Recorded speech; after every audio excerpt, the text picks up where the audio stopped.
Now, as Israel's military offensive continues in Gaza, the violence by Israeli troops in West Bank has also seen an uptick. In the latest, at least 5 Palestinians have been killed during Israeli military raid in West Bank city of Tulkarem, with 1 said to be injured. Reports suggest that the Israeli raid in West Bank city of Tulkarem was carried out by the Nur Shab's refugee camp. The Israeli military went into the camp on Thursday night in an hours-long operation that stretched into Friday. Local sources and eyewitnesses reported clashes between the Israeli army and Palestinian gunmen, along with the sound of explosions which were caused by explosive devices.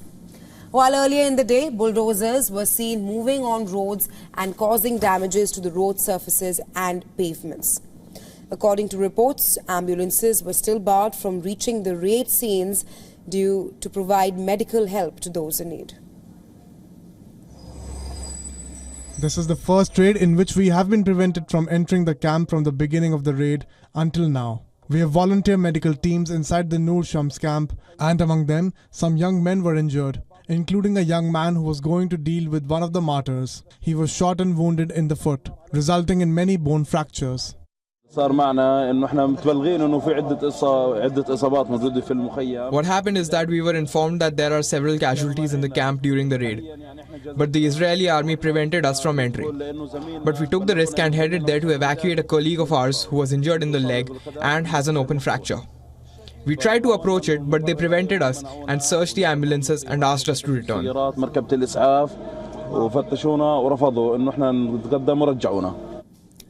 The latest skirmish is just one of the incidents that has taken place in the recent past.